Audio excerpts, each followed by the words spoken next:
That sharp-tongued viper. My ladies were now only 4. 4 was an unlucky number. Not as unlucky as 5, but certainly not.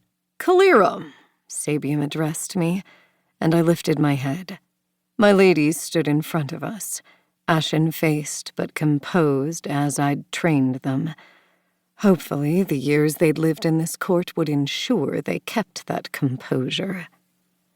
"I don't see why you need to do this here," I said. "I've already spoken with my ladies." "Regardless," Sabium waved a hand, beckoning them closer. "All of you have denied knowing anything regarding the corrupt's plans, but any detail could be important, no matter how small." He gave them a cold smile. "Did you ever see any indication that the corrupt and the Bloodthirsty Prince knew each other?" Pelopia, Alcondre, and Carissa shook their heads. Lisbeth hesitated. Sabium leaned forward. "Speak." "Well, it's just, that is, Your Majesty." My heart tripped. In his current mood, he wouldn't hesitate to send Lisbeth down to the dungeon if he felt she wasn't telling him everything. And there were plenty of things Lisbeth had noticed about my own behavior over the years that would spill out from her loose lips under torture. I gave Lisbeth an encouraging smile. "Anything you think may be relevant," I said. "The day the Bloodthirsty Prince arrived, when he was pretending to be the Grimalian Prince." "Yes," I urged, curious myself.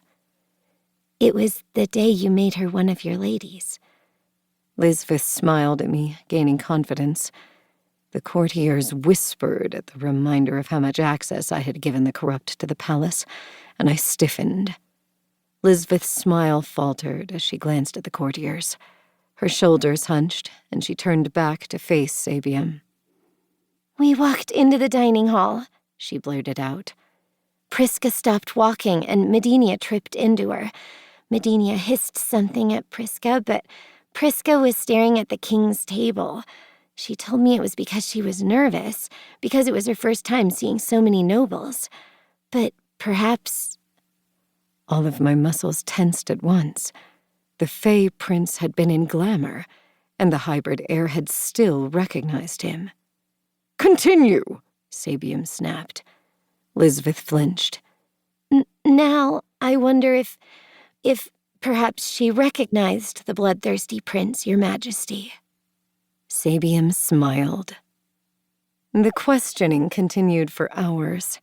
My ladies were unused to standing for long periods of time, and eventually Alcondre swayed on her feet. I ordered chairs to be brought to them, ignoring Sabium's narrow-eyed stare. "Good," Sabium said. "Very good.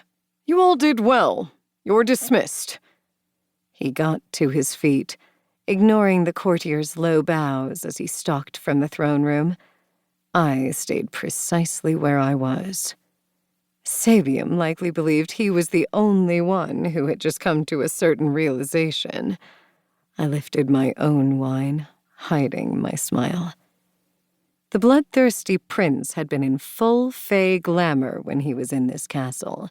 Not just the glamour they used to appear human, but the kind of glamour that required blood, the kind that was impenetrable, except in the rarest of circumstances.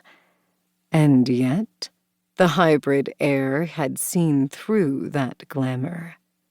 He knew. Without a doubt, the Bloodthirsty Prince knew exactly what that meant. But he was a man with secrets. According to my spies, Prisca hadn't even known he was Fey, which meant he was still keeping her in the dark. If she was as clever as she'd proven to be so far, she would part from him at the first opportunity.